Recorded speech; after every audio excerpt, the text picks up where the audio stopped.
mereka yang mempertanyakan kembali asal-usul Anies Rashid Baswedan, apakah dia pribumi ataukah dia bukan, itu adalah mereka yang nyata-nyata menginjak-injak konstitusi kita, menginjak-injak akal sehat kita, menginjak-injak kesadaran historis dari keberadaan negara Republik Indonesia.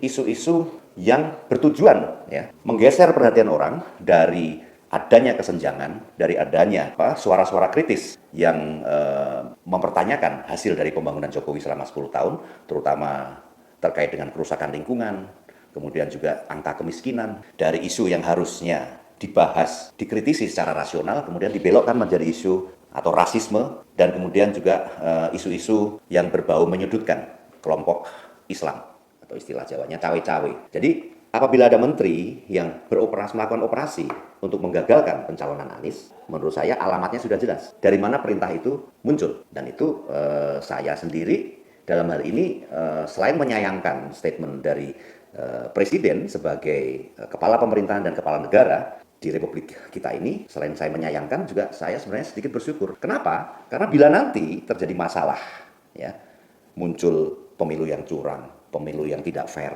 pemilu yang tidak transparan, maka alamat praktik kecurangan tersebut sudah jelas. Presiden sendiri menyatakan bahwa dia harus cawe-cawe. Jadi kalau Presiden Jokowi, mohon maaf, memahami dengan baik dan benar posisi dia sebagai presiden, sebagai kepala negara, sebagai kepala pemerintahan, maka apa yang disampaikan di depan publik itu adalah sebuah deklarasi kepada kita semua bahwa Indonesia tinggal selangkah lagi menuju pemerintahan yang menarik untuk kita catat adalah nama Anies Baswedan selalu ada dalam radar survei. Padahal beliau tidak pernah melakukan kampanye yang sistematis. Beliau tidak pernah menginisiasi satu tim yang bisa bekerja khusus menaikkan elektabilitasnya. Dan yang perlu dicatat, beliau tidak pernah meng-hire satupun lembaga survei untuk kepentingan mendongkrak elektabilitas. Nah, hasil survei sebaiknya kita juga lihat dari beberapa pengalaman dari momen-momen elektoral sebelumnya. Saya mau ambil contoh 2017 sampai menjelang putaran kedua, ya, Pilkada DKI, Anies tidak pernah ya dimenangkan oleh lembaga survei, ya. Tapi hasilnya ya Anies menang. Saya hanya berharap Pak Joko Widodo, kalau Anda merasa memiliki tugas atau misi yang mulia, maka jangan larang rakyat untuk juga merasa memiliki tugas yang atau misi yang mulia untuk menjaga negara dan bangsa ini.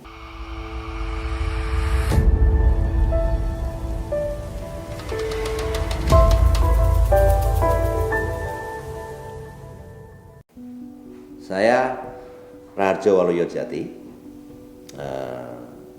Saat ini saya sementara menjadi Sekretaris Jenderal Sekretariat Kolaborasi Indonesia atau SKI.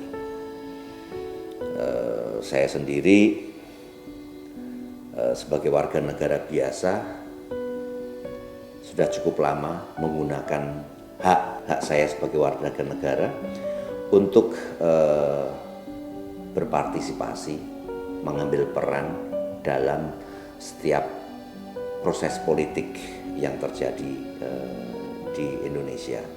Jadi waktu itu saya sempat menjadi korban penculikan.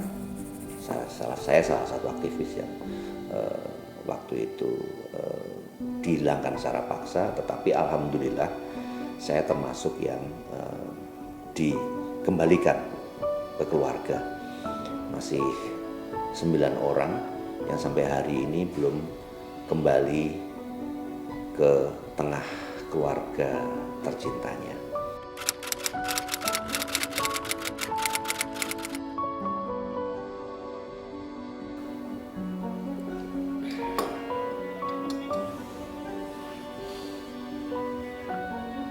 Terkait dengan isu yang selama ini menjadi perhatian publik berkenaan dengan siapa pemimpin nasional yang seharusnya atau yang dipilih oleh sejarah untuk memimpin negeri ini, maka dalam konstitusi kita sudah jelas disebutkan bahwa presiden adalah warga negara Indonesia dan definisi warga negara Indonesia sendiri juga sudah diatur dalam undang-undang, dalam peraturan pemerintah seperti itu. Bila ada yang kemudian memberikan frame yang rasis dalam konteks Pilpres 2024, maka dengan alasan apapun, ya, dia telah menghina konstitusi kita, dia juga telah menghina akal sehat kita, dan dia juga telah menghina kemajuan peradaban umat manusia, di mana pada masa sekarang ini pimpinan atau kepemimpinan itu dibangun atas dasar kompetensi, atas dasar kapasitas, dan tentu saja melalui sebuah proses demokrasi.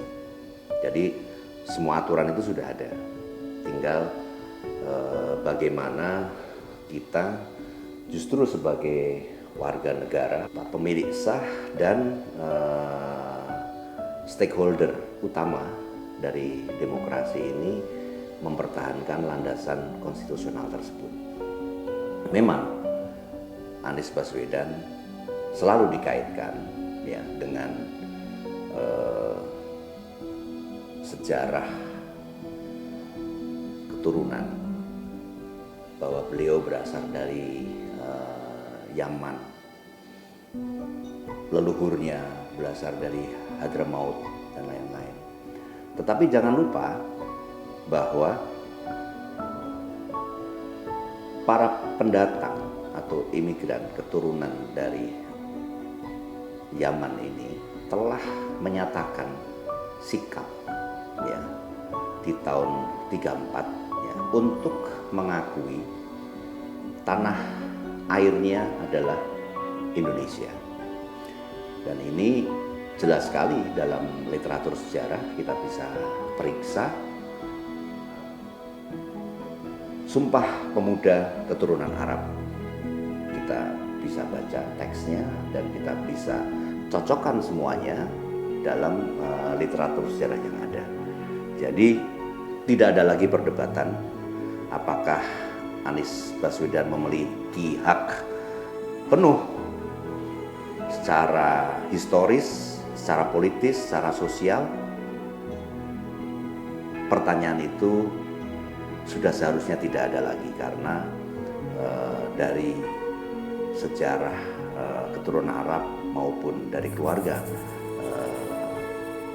Anies Rashid Baswedan telah menunjukkan kontribusinya membangun negara ini, membangun fondasi dari keberadaan Negara Kesatuan Republik Indonesia. Jadi mereka yang mempertanyakan kembali asal-usul Anies Rashid Baswedan, apakah dia pribumi ataukah dia bukan, itu adalah mereka yang nyata-nyata menginjak-injak konstitusi kita, menginjak-injak akal sehat kita, menginjak-injak kesadaran historis dari keberadaan negara Republik Indonesia. Mungkin itu yang poin untuk menjawab isu yang selama ini santer ya. Dan saya sendiri sebenarnya malah curiga karena keinginan perubahan dari masyarakat ini demikian besar, kemudian juga banyak sekali bolong, kekurangan dari pemerintahan Presiden Jokowi selama 10 tahun ini coba ditutupi dengan isu-isu rasial. Jadi rasialisme ini akan dipakai, rasisme ini akan dipakai sebagai frame isu untuk mengcounter ya representasi Anies Rashid Baswedan dari sebuah gerakan perubahan. Jadi saya sudah melihat sebenarnya sejak awal, sejak dari pemerintahan Gubernur Anies Rashid Baswedan, di mana isu-isu rasisme itu selalu terselip dalam kontranarasi terhadap kepemimpinan Anies Rashid Baswedan yang legitimate memimpin Jakarta. Dan ini nampaknya akan semakin terus berjalan sebagai kampanye counter terhadap Anies Rashid Baswedan dalam pemilu 2024, ditambah dengan isu-isu yang bertujuan ya menggeser perhatian orang dari adanya kesenjangan, dari adanya suara-suara kritis yang mempertanyakan hasil dari pembangunan Jokowi selama 10 tahun, terutama terkait dengan kerusakan lingkungan, kemudian juga angka kemiskinan, kemudian juga beberapa program-program pembangunan yang mangkrak dan tidak tepat sasaran, seperti misalnya bandara di Kertajati, kemudian beberapa proyek infrastruktur yang lain seperti itu. Jadi ini model pengalihan isu yang sangat primitif sebenarnya. Dari isu yang harusnya dibahas, digali, dikritisi secara rasional, kemudian dibelokkan menjadi isu rasialisme atau rasisme, dan kemudian juga isu-isu yang berbau menyudutkan kelompok Islam. Dalam hal ini yang dikenal sebagai basis utama pendukung Anies Rashid Baswedan. Dan sebenarnya ini juga bukan masalah. Karena apa? Karena memang mayoritas rakyat Indonesia beragama Muslim. Ini fakta. Dan kemudian bila kemudian ada angka kemiskinan yang masif tercatat oleh BPS, tentu saja ini merepresentasikan dari kelompok mayoritas masyarakat di Indonesia.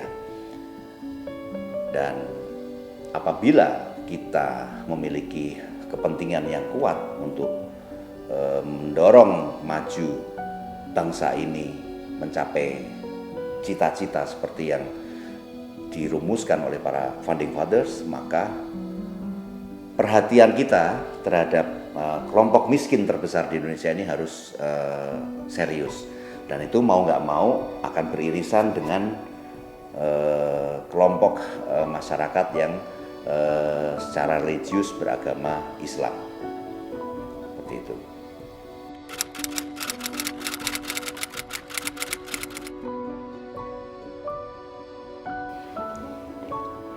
Jadi apabila kita mendapati satu kenyataan bahwa para menteri dari kabinet Presiden Jokowi hari ini kemana-mana berkampanye menggunakan fasilitas negara ya untuk menaikkan elektabilitas, untuk menambah jangkauan operasi politik dari pemerintah ini dalam kaitannya dengan menjegal kandidat calon presiden Anies Rashid Baswedan. Hal itu bisa dipahami dengan sangat sederhana, dan akhir-akhir ini kemarin baru saja Jokowi menyatakan secara terbuka bahwa dia harus melakukan intervensi, atau istilah Jawanya cawe-cawe. Jadi apabila ada menteri yang melakukan operasi untuk menggagalkan pencalonan Anies, menurut saya alamatnya sudah jelas. Dari mana perintah itu muncul. Dan itu saya sendiri dalam hal ini selain menyayangkan statement dari Presiden sebagai kepala pemerintahan dan kepala negara di Republik kita ini, selain saya menyayangkan, juga saya sebenarnya sedikit bersyukur. Kenapa? Karena bila nanti terjadi masalah, ya, muncul pemilu yang curang, pemilu yang tidak fair, pemilu yang tidak transparan, maka alamat praktik kecurangan tersebut sudah jelas. Presiden sendiri menyatakan bahwa dia harus cawe-cawe. Nah, selain dua hal tadi yang saya sampaikan, saya menyayangkan sekaligus bersyukur ya atas apa yang menjadi statement terbuka Presiden Jokowi di depan media. Saya juga ingin menariknya ke satu persoalan mendasar dari kehidupan bernegara kita. Kita cukup lihat ya apa yang dilakukan oleh dua presiden sebelum Jokowi. Pertama Megawati pada tahun 2024, beliau bersikap netral meskipun beliau adalah salah satu kandidat capres dalam pemilu 2024. Tetapi beliau tidak menggunakan aparatus pemerintahannya untuk melakukan intervensi. Dan kita tahu dalam catatan politik kita, pemilu 2004 adalah pemilu yang relatif bersih dari kecurangan. Kemudian kita lihat lagi pada 2014 di masa akhir pemerintahan SBY, ya, SBY juga tidak melakukan intervensi terhadap proses pemilu yang berjalan. SBY mengambil peran sebagai penyelenggara pemilu yang tidak berpihak. Jadi dia justru sebagai kepala negara dan sebagai kepala pemerintahan harus menjamin, dan dia sebagai presiden menjadi penjamin ya kepercayaan publik di Indonesia, menjamin pemilu akan berjalan secara jujur, adil, transparan, dan tidak ada kecurangan. Jadi kalau Presiden Jokowi, mohon maaf, memahami dengan baik dan benar posisi dia sebagai presiden, sebagai kepala negara, sebagai kepala pemerintahan, maka apa yang disampaikan di depan publik itu adalah sebuah deklarasi kepada kita semua bahwa Indonesia tinggal selangkah lagi menuju pemerintahan yang otoriter. Jadi ini sebuah deklarasi resmi dari Presiden Indonesia yang akan membawa Indonesia ke dalam pemerintahan yang otoriter. Karena presiden yang berkuasa menggunakan pengaruhnya, menggunakan fasilitasnya untuk mengintervensi proses pemilu yang seharusnya dia sebagai kepala negara, kepala pemerintahan bersikap netral. Sampai terakhir Presiden Republik Indonesia Joko Widodo menyatakan dia akan cawe-cawe dalam proses pemilu 2024 dengan alasan untuk kepentingan negara dan untuk kepentingan bangsa. Tapi kalau kita masuk lebih dalam lagi, eksplisit dia sampaikan juga untuk menghindari politik identitas. Ya.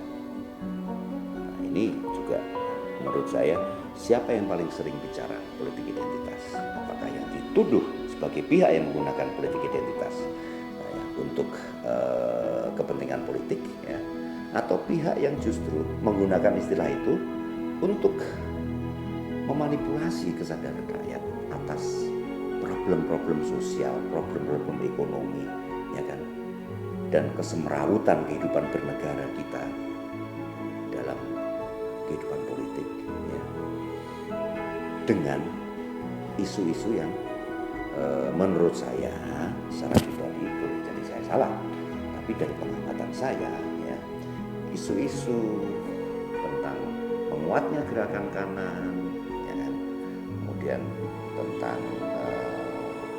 Indonesia akan menjadi seperti Suriah, dan kemudian ada khilafah, ada radikalisme segala macam, itu hanyalah cara-cara primitif, ya, yang mencoba membunuh kesadaran kritis, kesadaran rasional dalam keikutsertaan rakyat berpolitik. Jadi saya minta ke depan ya, kita berkompetisi secara rasional, suguhkan pemikiran-pemikiran, gagasan-gagasan, ya, sampaikan fakta-fakta dengan data yang ada. Karena hanya dengan itulah ya, kita bisa mencapai kebenaran. Kita bisa menguji data kita masing-masing. Kita bisa saling memastikan bahwa mana gagasan dari gagasan yang disodorkan di atas meja yang paling mendekati kenyataan ya, dan mendefinisikan arah bangsa ini secara rasional.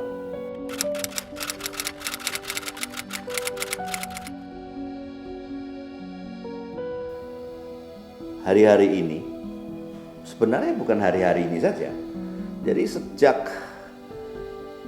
Anies menjadi gubernur di DKI sudah ada survei-survei terkait dengan elektabilitas calon presiden, calon wakil presiden. Karena Anies Rashid Baswedan menjabat gubernur di 2017, maka konteksnya adalah pemilu 2019. Nama beliau pun muncul di radar survei. Nah, kemudian beranjak ke fase pemilu berikutnya 2019 ke 2024. Nama Anies Rashid Baswedan juga selalu muncul di radar survei. Nah, saya mencatat beberapa hal. Pertama,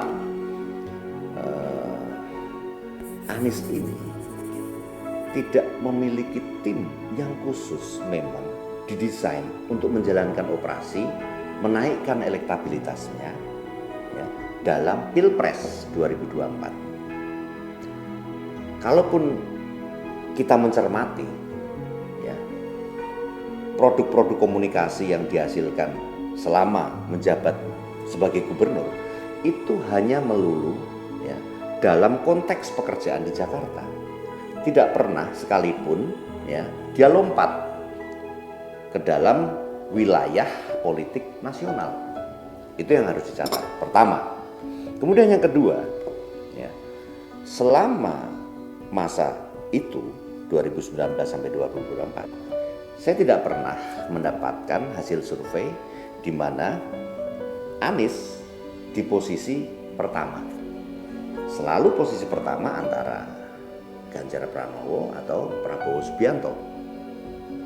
Tetapi ini berkebalikan dengan treatment politik yang dilakukan oleh mereka yang tidak menginginkan Anies masuk dalam kontestasi 2024. Ya, treatment politiknya sedemikian sistematis, sedemikian intensif, gitu ya, menggunakan semua elemen media yang ada, media mainstream, survei, kemudian sosial media segala macam. Semua operasi itu diarahkan hanya agar supaya ya, Anies ini tidak menjadi representasi favorit dari gerakan perubahan, untuk tidak menyebut gerakan oposisi. Jadi upaya itu terlihat sekali sangat sistematis, kemudian juga menggunakan instrumen yang ada di dalam pemerintahan.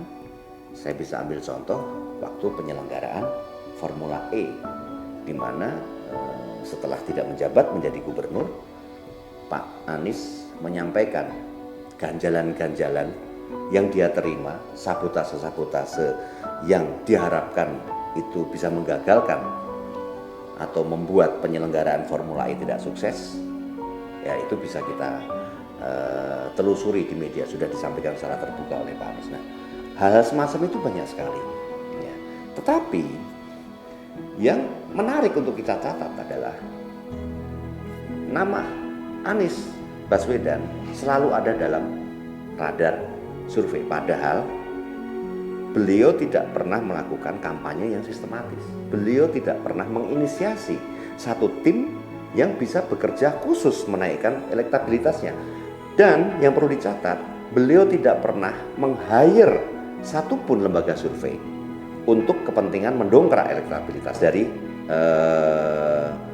pemesan survei.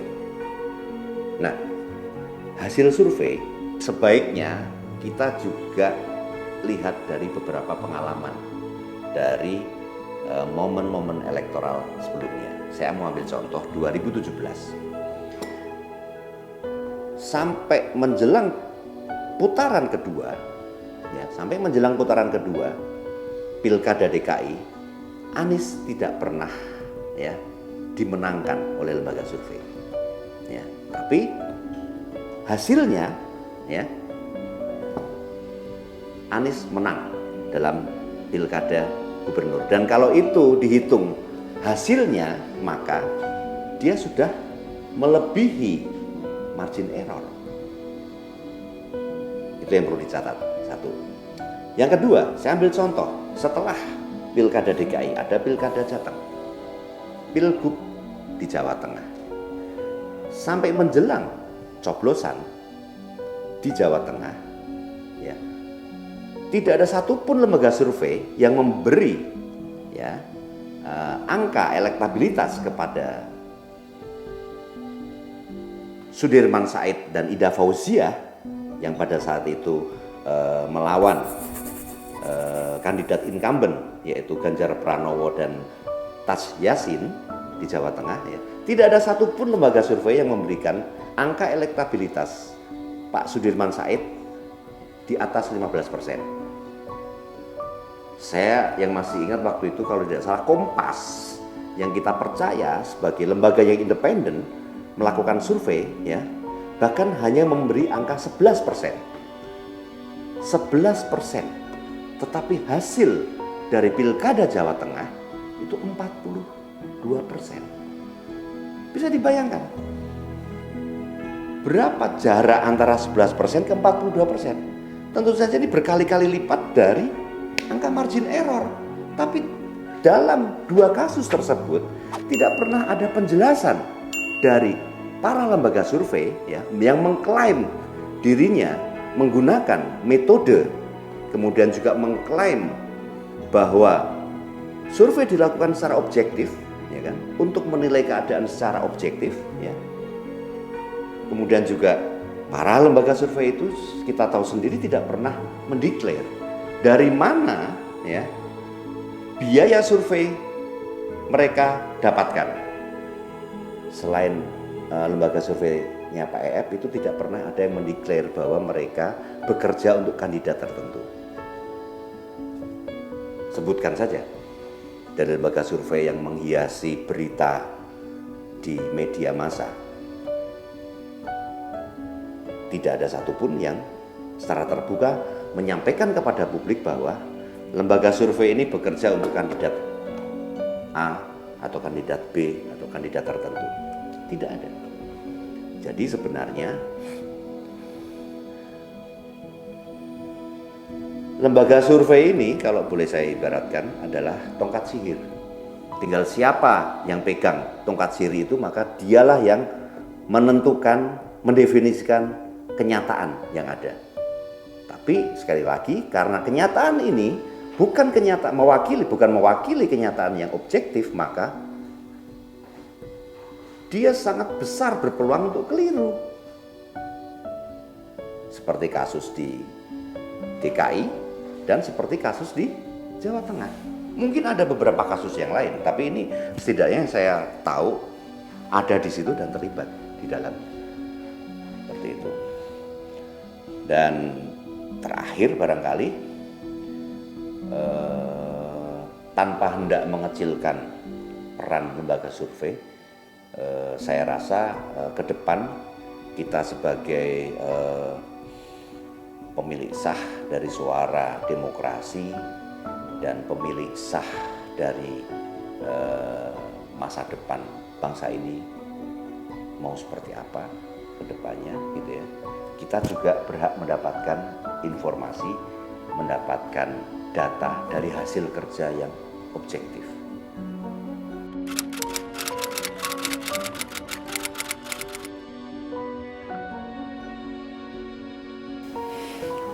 Sebagai warga negara yang punya hak untuk bicara, dan hak saya ini dijamin oleh undang-undang, saya ingin menyampaikan satu hal saja pada otoritas politik sekarang yang direpresentasikan oleh pemimpin pemerintahan kita saat ini, Presiden Joko Widodo. Ya. Saya hanya berharap Pak Joko Widodo menjalankan amanat undang-undang sebagaimana yang diamanatkan. Jangan membuat tafsir subjektif atas pasal-pasal, aturan-aturan yang sudah juga dijalankan oleh para pemimpin sebelumnya.